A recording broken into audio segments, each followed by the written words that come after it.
Before the soldiers came, the world was made of small things. The smell of wood smoke at dawn. The particular sound a mother's grinding stone makes against sorghum in the early morning quiet. The way the acacia trees along the riverbank held the last light of evening in their branches like something precious they were reluctant to release. In the villages of southern Sudan in the 1980s, life moved at the pace of cattle and seasons, governed by rains and harvests and the slow passage of days that felt, to the children living inside them, like they would last forever. Children always believe their world will last forever. This is perhaps the cruelest trick that childhood plays, and the most necessary one. Deng was 8 years old when the war was still something that happened to other people in other places, a rumor that traveled with traders and occasionally appeared in the worried conversations of adults who stopped talking when children came near. He was the kind of boy who noticed things, the way a particular bird always returned to the same branch of the same tree each morning, the way his grandmother's voice changed when she told certain stories, dropping half a register and slowing down as though the words themselves were heavier than ordinary words. He herded his family's cattle with his older cousin James, and the two of them spent long days in the savannah that were mostly silence and movement and the company of animals, which is not a bad way for a boy to grow up. He knew every animal in the herd by name, by personality, by the specific sound of its bell. He was 8 years old and his world was complete, and he had no way of knowing that completeness is not the same as permanence. The night the soldiers came to his village was a night in 1987 that began exactly like every other night, which is how catastrophe almost always arrives, not announced but inserted into the ordinary without warning. Deng's mother had made the dried fish soup he loved. His father had spoken at dinner about the rains expected next month and what that meant for the planting. His grandmother had fallen asleep early, which she did more and more now, her breathing audible across the small space of the hut in a rhythm that was itself a kind of reassurance. And then the night changed. Sound tore through it, gunfire and shouting and the noise of a world being broken open, and Deng's mother was pulling him from sleep with hands that communicated everything before her words did, the urgency, the terror, the absolute necessity of the next 3 seconds. She pushed him through the back of the hut into the darkness with his older cousin James and 2 boys from the neighboring family, and she said words he would spend the rest of his life carrying: run toward darkness, find other children, keep moving, God is with you. And then his father was pressing his hand once and releasing it, and they were running, and the sounds behind them were things he could not then and cannot now find words adequate to describe. He ran. James ran beside him, gripping his wrist, pulling him when his legs wanted to stop, which they wanted to do almost immediately because 8-year-old legs were not designed for this.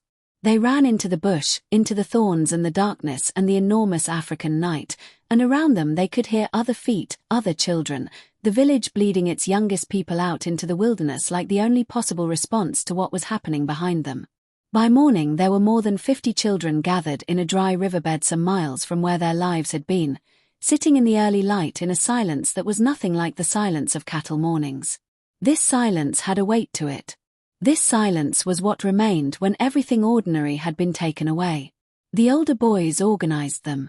This is the thing that people who hear this story often find most difficult to believe, that children organized themselves and survived, that 15 and 16-year-old boys made decisions of life and death with a competence that had no obvious source.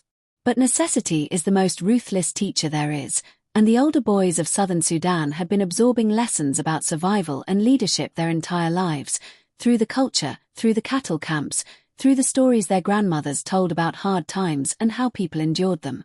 They knew they needed to reach Ethiopia, where there were camps, where there were organizations from the outside world that would provide food and shelter. They knew it was far. They began walking. What followed for Deng was a period of time that does not organize itself in his memory into neat sequence, but instead exists as a collection of sensations and moments with dark gaps between them. The specific burning pain of walking barefoot over ground that the dry season had turned to something approaching gravel. The particular quality of thirst that goes beyond discomfort into something that feels structural, as though the body itself is drying from the inside. The way younger children, 5- and 6-year-old boys who had no business being alive in this situation, would sometimes simply stop walking in the middle of the day and stand with an expression of complete blankness until an older boy picked them up and carried them on his back for a while, this act of carrying becoming one of the things Deng would later identify as the most human thing he had ever witnessed. Boys barely old enough to carry anything carrying other children because there was no one else to do it. James stayed close. This is the through line of Deng's survival in those early months, his cousin's physical presence beside him, the particular sound of James's voice at night when sleep would not come, telling him the same cattle stories they had told each other 100 times in the savannah, the funny ones about the temperamental bull and the time the herd discovered a beehive and the chaos that followed. Ordinary stories told in extraordinary circumstances become something more than stories. They become evidence that the ordinary world still exists somewhere, that it has not been entirely destroyed, that there is something to return to even if the specific village is gone. James told stories and Deng listened, and morning came and they walked again. They ate what the landscape provided, which was rarely enough and sometimes nothing at all. Berries when they could find them. Roots that the older boys knew from their cattle camp knowledge. Occasionally small animals, prepared without tools over small fires that they kept low because low fires were less visible. Water was the constant crisis, the thing that organized each day's walking around the question of where the next source would be. Rivers had to be crossed, and the crossings were dangerous in ways that went beyond the water itself. Some children were lost to rivers. Deng does not speak about this in detail. The people who survived these walks generally choose their silences carefully, and a person who loves them does not push past those silences. Lions followed them at night. This is a fact so extraordinary that it sounds like embellishment but appears consistently in the accounts of survivors, the lions moving at the edge of firelight, drawn by the smell of weakness and the sound of children, kept at bay by the fires that the older boys maintained through the night in rotating watches. Deng remembers lying on the ground with James's back warm against his, looking up at the dome of stars that over East Africa is so dense and brilliant it seems almost structural, like a ceiling someone built, and hearing something large moving just beyond where the firelight ended. He was 9 years old and listening to a lion consider him and looking at the stars. Whatever he felt in that moment was too complicated for fear to be an adequate description of it. Penudo Camp in Ethiopia came after months of walking, emerging from the landscape like something Deng's mind initially refused to process as real. It was not beautiful, the camp was nothing like the California dream of some American pioneer story, just a flat expanse of shelters and dust with a particular smell of many people living in close quarters with insufficient sanitation. But there was food. This is what mattered, what overrode everything else, the fact that people in the camp gave them food, sorghum and oil and occasionally something that had once been meat, and it was insufficient but it was regular, and regularity was more than they had had in months, and it felt, to a 9-year-old boy who had walked across a country on bare feet, like the most extraordinary gift the world had ever produced. There were teachers in the camp. Among everything that happened to Deng in the years that followed, this is the fact that changed the direction of his life most completely, more than any other single thing. Sudanese men who had been teachers before the war, and international volunteers who had come to the camp specifically to provide education, set up open-sided shelters and put children in them and began to teach mathematics, reading, English, science, history.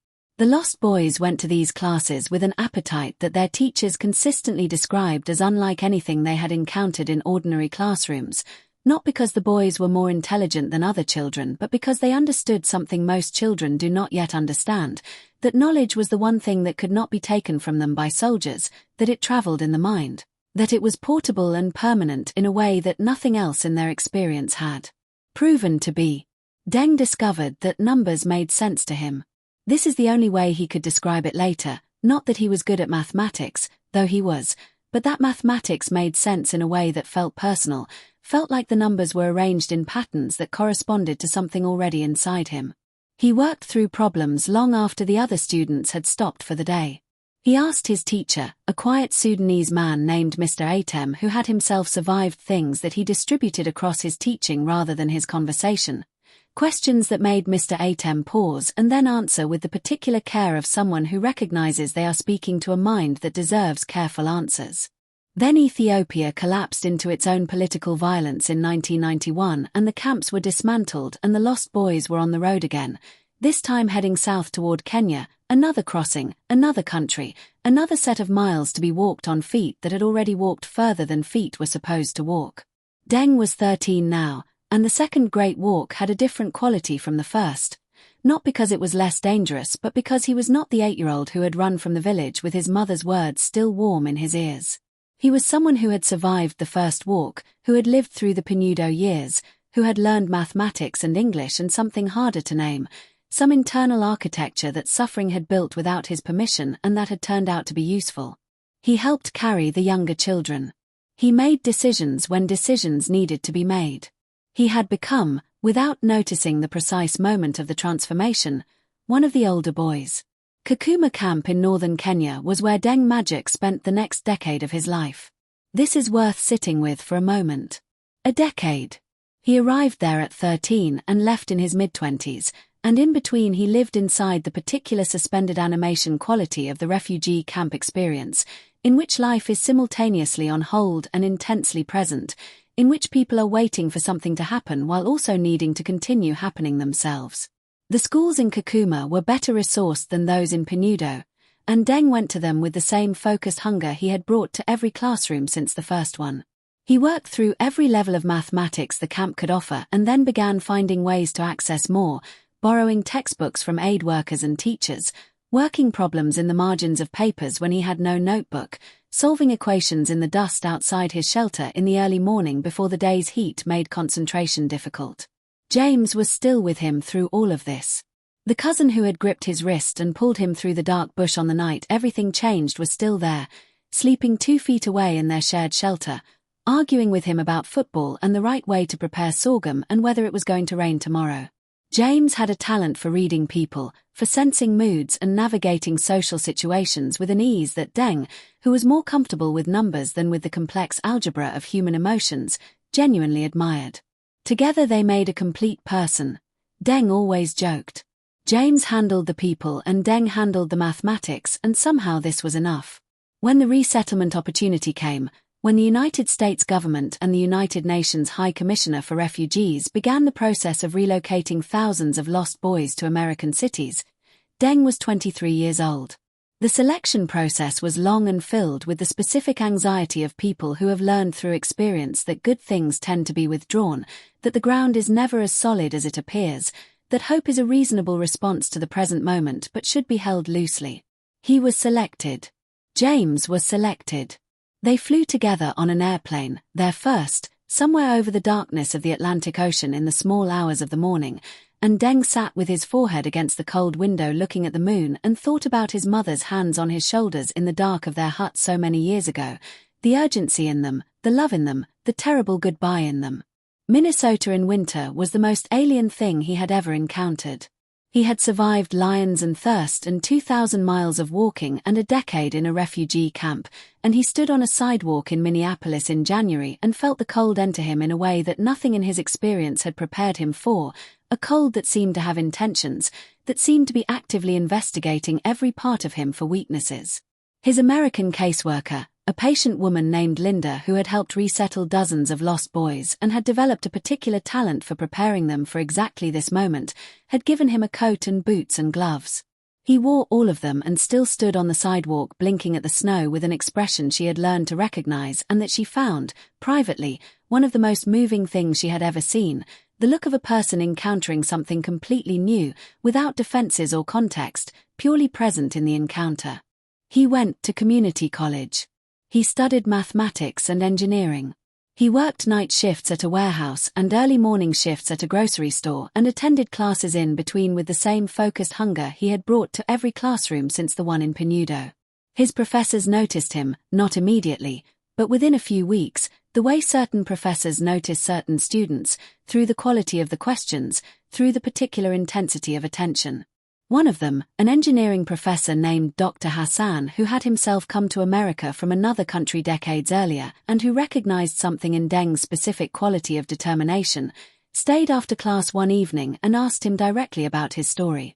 Deng told him.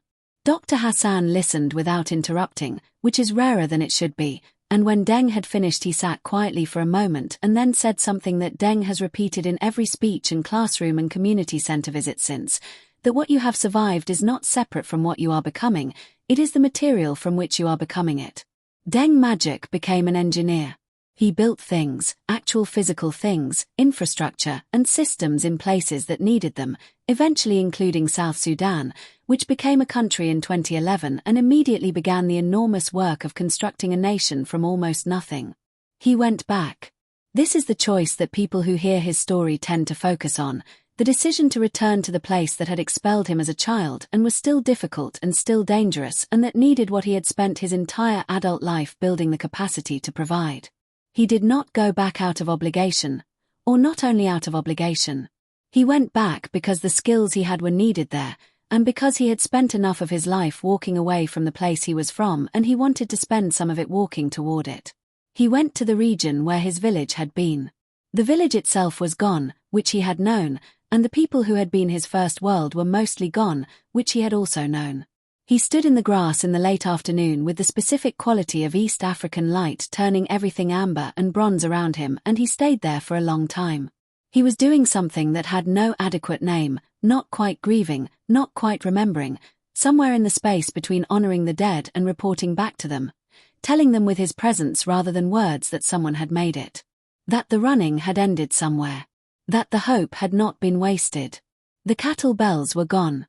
The grinding stone in the early morning, the grandmother's weighted stories, the particular soup and the acacia trees holding the last light.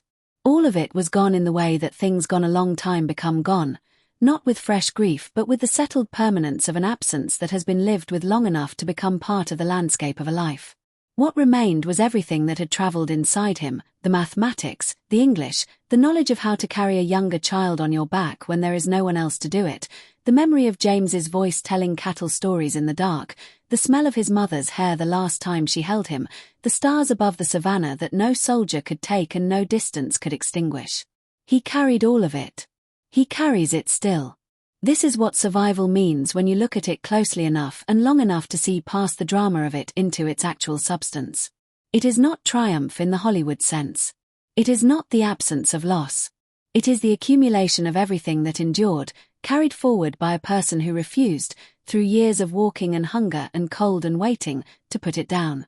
Deng Magic walked across a continent as a child and became an engineer and built things in the country that had broken his childhood, and somewhere in the doing of all of this he carried his mother's hands and his grandmother's stories and the sound of cattle bells in morning light, and he carries them now into every room he enters, into every conversation and every classroom visit and every quiet moment in the amber African evening when the light falls exactly right and the world, for just a moment, feels the way it felt before the soldiers came, complete and irreplaceable and worth everything it cost to return to.